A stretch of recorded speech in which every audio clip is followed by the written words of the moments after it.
नमस्कार दोस्तों, कैसे हैं आप लोग। उम्मीद करते हैं आप अच्छे होंगे। आपकी तैयारी चल रही होगी दोस्तों। 8 मई 2022 को बीपीएससी 67वीं का पीटी का एग्ज़ाम है। देन आफ्टर 15 मई को सीडीपीओ डबल ईओ का एग्ज़ाम है बिहार में। वैसे विद्यार्थी जो बिहार के लिए स्पेशल तैयारी कर रहे हैं उनके लिए आज का जो ये वीडियो है वो बहुत काफ़ी हेल्पफुल साबित होगा दोस्तों। ये घटना चक्र पब्लिकेशन की तरफ से बिहार आज के लिए स्पेशल एक छोटा सा बुकलेट मार्केट में आया, मुझे काफ़ी अच्छा लगा और हम भी आपको इस वीडियो में इस छोटा सा पतला सा जो बुकलेट है इसे आपको अवगत कराएंगे।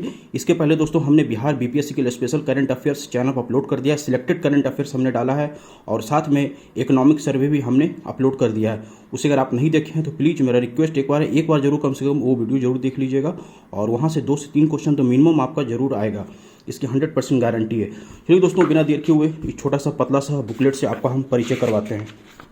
यहाँ पर सबसे पहले नीचे में देखिए बिहार का मैप है और इसे हम पलटेंगे दोस्तों तो यहाँ पर अनुक्रमानिका है। पहले यहाँ दिखाते हैं आपको दोस्तों। यहाँ देखिए घटना चक्र चित्रात्मक प्रस्तुति है, इसमें चित्र के माध्यम से समझाने का प्रयास किया गया है। यहाँ देखिए अनुक्रमानिका है, बिहार एवं विहंगावलोकन, बिहार का इतिहास है, बिहार का भूगोल है, बिहार की अर्थव्यवस्था, बिहार की राज्य व्यवस्था, बिहार में पर्यटन और विविध। छोटा सा पतला सा बुकलेट है क्विक रिवीजन के लिए। हमको तो लगा कि सबसे बेस्ट है ये और एक दिन में आप इसे कम से कम तो 2 बार आराम से आप इसको पढ़ लीजिएगा। इतना छोटा सा पतला सा बुकलेट है ये। बिहार एक विहंगावलोकन चित्र के माध्यम से समझाने का प्रयास किया गया है और इस बुकलेट का सबसे खास बड़ाई कहिए, खास अगर विशेषताएं बताइए तो यही एक चित्र के माध्यम से समझाने का प्रयास किया गया। जैसे कि आप अपने देख रहे हैं भौगोलिक परिदृश्य से समान परिचय है, जलवायु है। इधर आएंगे दोस्तों। हाँ दोस्तों, हमने इसका प्राइस आपको नहीं बताया। इसका प्राइस 70 रुपीज़ यहाँ पर लिखा हुआ है, बट मुझे ये 65 रुपीज़ का पड़ा है। कहीं कहीं पर 2-3 रुपये का अंतर भी हो सकता है।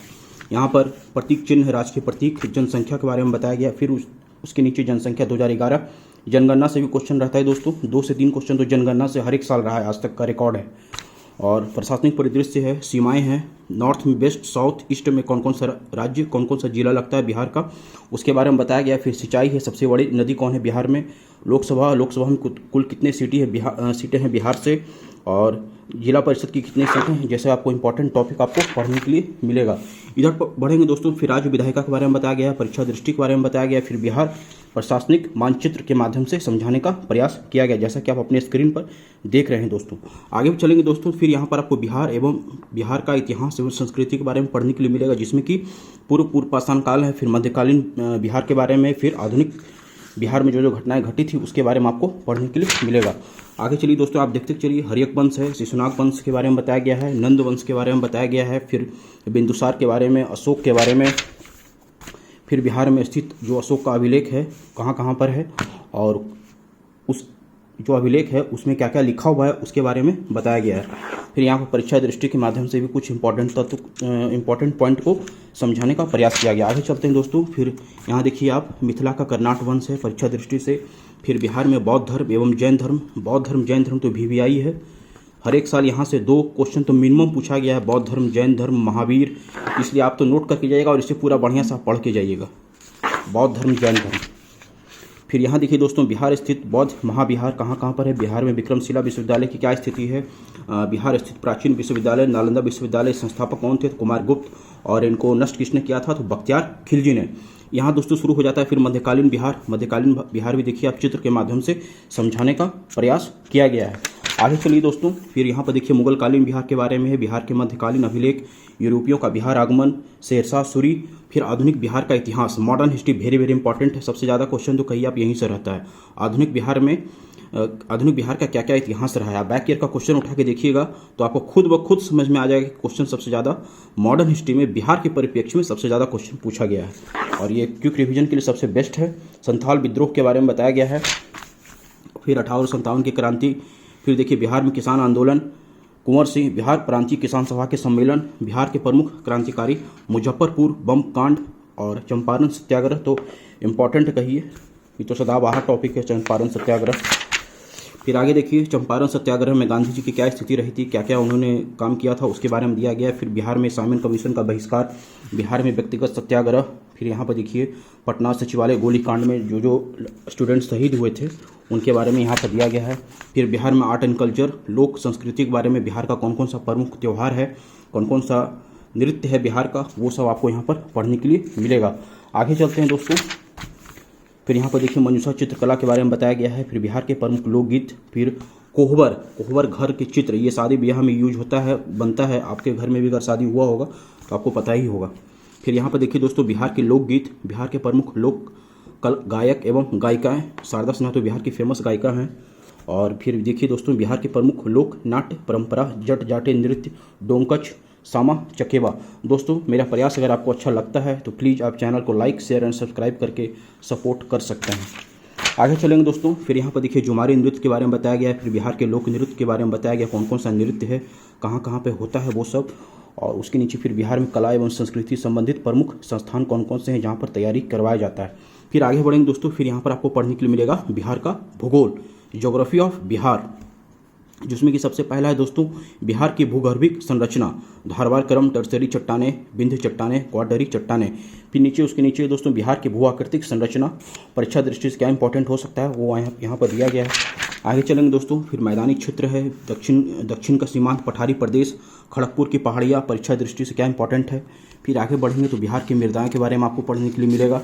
फिर आगे चलते हैं दोस्तों। फिर यहाँ पर देखिए आप टाल मृदा, बाल सुंदरी मृदा, केरल। फिर यहाँ पर दक्षिण के संकीर्ण पठार की मृदा। फिर प्रमुख तथ्य परीक्षा की दृष्टि से बिहार की नदियाँ, कौन कौन सी बिहार की नदियाँ हैं, इंपॉर्टेंट है, कहाँ से निकलती है और लंबाई टोटल कितनी है, जैसे इंपॉर्टेंट टॉपिक आपको पढ़ने के लिए मिलेगा। उसके नीचे देखेंगे दोस्तों उत्तरी बिहार के कौन कौन सी नदियाँ हैं, सब नदी के बारे में यहाँ पर बताया गया, कहाँ से निकलता है, उसकी लंबाई कितनी, विशेषताएँ क्या है, सब आपको पढ़ने के लिए मिलेगा। आगे चलते हैं दोस्तों। कर्नासा नदी हो गया। फिर बिहार के जलप्रपात, उष्ण कुंड एवं झीलें। फिर आगे बढ़ेंगे कुशेश्वर झील जो है पक्षी अभयारण्य है। फिर आगे चलते हैं दोस्तों सिंचाई परियोजना।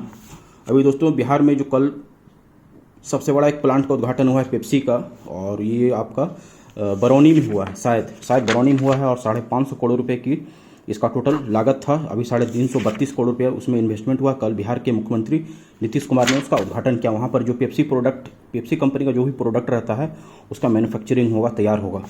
आगे चलिए दोस्तों, यहाँ देखिए बिहार की बहुउद्देशीय परियोजनाएं। फिर बिहार की जलवायु इंपॉर्टेंट, कहाँ बिहार में वर्षा ऋतु की क्या स्थिति, किस किस काल में आता है, उसका कौन कौन सा महीना में वो आता है। फिर बिहार में भारत वन स्थिति रिपोर्ट। फिर बिहार में वनावरण प्रतिशत कितना है वो सब आपको पढ़ने के लिए मिलेगा। फिर बिहार में अति संघन वाले जो कौन कौन सा जिले हैं, पक्षी अभयारण्य, परीक्षा की दृष्टि से क्या इंपॉर्टेंट है वो आपको पढ़ने के लिए मिलेगा। फिर नीचे देखिए दोस्तों बिहार में वनोत्पाद आधारित उद्योग, ये मैप के माध्यम से समझाने का प्रयास किया गया है ताकि यहाँ पे इजीली वे में आप अच्छे से समझ लें। मैप से दोस्तों, मैप अगर आप दिमाग में नोट रखिएगा ना तो आपको बहुत फ़ायदा होगा, और उससे आप मतलब ऑटोमेटिक कैलकुलेट आपका दिमाग कर लेगा कि किस जगह से कहाँ प्रोडक्ट का उत्पादन हो रहा है, उसके बगल में कौन सा जिला है, नॉर्थ से साउथ कौन सा जिला है, साउथ से वेस्ट कौन सा जिला लगेगा। ये सब आप मैप का एक सबसे बड़ा प्लस पॉइंट ये है। फिर यहाँ देखिए दोस्तों बिहार के प्रमुख वनोपज। फिर बिहार की अर्थव्यवस्था वेरी वेरी इंपॉर्टेंट है, और इकोनॉमिक सर्वे, बिहार का बजट लेटेस्ट है, इसमें किस किस डिपार्टमेंट को कितना सरकार ने आवंटित किया है धनराशि खर्च करने के लिए, वो आपको यहाँ पढ़ने के लिए मिलेगा। तो रुपया आता है कहाँ से, जाता कहाँ से है, ये भी इंपॉर्टेंट है, नोट कर लीजिएगा इसे आप, इसका आप स्क्रीनशॉट ले लीजिएगा दोस्तों। फिर यहाँ देखिए आय व्यय एवं दृष्टि, बिहार में कृषि एवं पशुपालन। दोस्तों बहुत जल्द हम बिहार का जनगणना से इंपॉर्टेंट क्वेश्चन अपलोड करेंगे चैनल पर, और आप अपडेट रहिएगा, बेल आइकन दबा दीजिएगा ताकि उससे आपको पता चल जाए।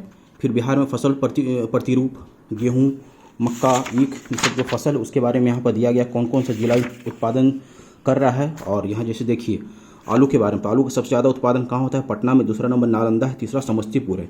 उसी तरीके से प्याज में सबसे ज़्यादा प्रोडक्शन कहाँ है, तो नालंदा है, पश्चिम चंपारण दूसरा स्थान, और तीसरा पटना। फिर बिहार में पशुधन एवं मत्स्य पालन। फिर बिहार के प्रमुख खनिज संसाधन देखिए दोस्तों, कौन कौन सा जिला में खनिज का उत्पादन होता है, वहाँ क्या क्या पाया जाता है, वो सब आपको पढ़ने के लिए मिलेगा।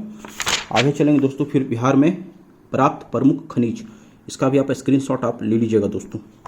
फिर बिहार में परिवहन की क्या स्थिति है, कितना किलोमीटर है, देश में केवां स्थान है, वो सब आपको पढ़ने के लिए मिलेगा। आगे चलिए दोस्तों। फिर बिहार में नेशनल हाईवे नेटवर्क के बारे में आपको पढ़ने के लिए मिलेगा, राज्य हाईवे, ग्रामीण हाईवे, बिहार में रेल नेटवर्क, फिर रेलवे संबंधित कारखाने, वर्क शॉप, जल परिवहन के बारे में आपको पढ़ने के लिए मिलेगा। फिर बिहार में वायु परिवहन, जल परिवहन में भी भारत सरकार ने बिहार को बहुत सहयोग किया है, और बिहार से भी माल सप्लाई हो रहा है पूरा।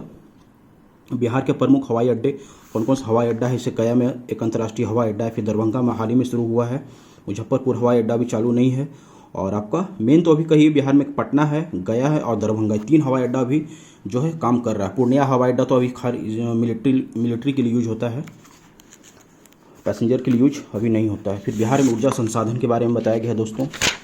फिर यहाँ देखिए विद्युत क्षेत्र के कार्यक्रम और विद्युत उत्पादन क्षमताएँ। फिर यहाँ देखिए गंडक, बूढ़ी गंडक, महानंदा नदी बेसिन परियोजना के स्थान और क्षमता, जल विद्युत परियोजनाएं बिहार में, जल विद्युत। फिर हथकरघा उद्योग विपणन संगठन, बिहार के प्रमुख कागज कारखाने, बिहार के प्रमुख औद्योगिक संस्थाएं, विकसित बिहार के लिए 7 निश्चय योजना, आत्मनिर्भर बिहार के लिए 7 निश्चय योजना पार्ट 2। फिर यहाँ पर दोस्तों बिहार की राज्य व्यवस्था के बारे में आपको पढ़ने के लिए मिलेगा और वेरी वेरी इंपॉर्टेंट है ये कि कौन कौन से राज्यपाल अब तक बिहार में बने, उनका शासन काल कब से कब तक था, मुख्यमंत्री का शासनकाल कब से कब तक था। फिर पंचायती राज के बारे में यहाँ पर बताया गया है। परीक्षा दृष्टि से पंचायती राज में क्या क्या इंपॉर्टेंट हो सकता है वो आपको पढ़ने के लिए मिलेगा। फिर बिहार की राज्य व्यवस्थाएं यहाँ देखिए दोस्तों। आगे चलते हैं, आगे दोस्तों फिर बिहार में पर्यटन, टूरिज्म, वेरी वेरी इंपॉर्टेंट है ये। टूरिज्म में अभी बिहार का स्थिति काफ़ी अच्छा है और सरकार बहुत प्रयास कर रही है कि टूरिज्म में ज़्यादा से ज़्यादा लोगों को रोज़गार मिले, इसलिए सरकार भी ज़्यादा से ज़्यादा इन्वेस्टमेंट इसमें करे। अभी राजगीर में सरकार ने विशेष फोकस रखे हुए हैं, सरकार का विशेष नज़र है राजगीर पर। और राजगीर में भी वाइल्ड लाइफ सेंचुरी थी, चिड़ियाघर शुरू हो गया है, फिर जू सफारी हो गया है, ग्लास ब्रिज हो गया है, आने वाला समय में वहाँ पर स्टेडियम बन रहा है और फिर इंटरनेशनल यूनिवर्सिटी में भी काम चालू है। उम्मीद है कि 1 से 2 साल में वो भी उद्घाटन उसका हो जाएगा, अभी बट पढ़ाई चल रहा है वहाँ पर। बिहार में पर्यटन, फिर यहाँ पर देखिए प्रमुख पर्यटन स्थल कहाँ कहाँ पर बिहार में पर्यटन स्थल है वो सब आपको पढ़ने के लिए मिलेगा। और विविध, जिसमें कि बिहार में शिक्षा की क्या स्थिति है, इंजीनियरिंग कॉलेज कहाँ पर है, मेडिकल कॉलेज कहाँ पर है, ये सब आपको पढ़ने के लिए मिलेगा। आगे चलिए दोस्तों, फिर बिहार में प्रथम क्या क्या है। फिर देखिए बिहार में पत्रकारिता, बिहार के प्रमुख साहित्यकार एवं रचनाएँ। फिर आगे चलेंगे दोस्तों, बस एक और है मध्यकालीन बिहार में देख लीजिए क्या क्या इंपॉर्टेंट है। फिर आधुनिक बिहार और इसी तरीके से फिर बिहार प्रमुख व्यक्ति एवं उनके जन्मस्थल, प्रसिद्ध महोत्सव, और इसी तरीके से टोटल 80 पेज है इसमें। और इसी तरीके से ये छोटा सा पतला सा बुकलेट, मुश्किल से हमको लग रहा है कि आप 1 घंटा अगर आप इसको पढ़ लीजिएगा 1 से 1.5 घंटा में कंप्लीट हो जाएगा, 1 दिन का ख़त्म हो जाएगा। क्विक रिवीजन के लिए सबसे बेस्ट मुझे लगा है और आपको भी हमने ओवरव्यू दे दिया है। आपको कैसा लगा आप हमें कमेंट में बताइएगा। और भी कुछ चाहिए दोस्तों तो आप मुझसे कमेंट में पूछ सकते हैं। और अपना ध्यान रखिए, जम के तैयारी कीजिए। फिर हम आपसे नेक्स्ट वीडियो में मिलेंगे। तब तक जय हिंद, जय भारत।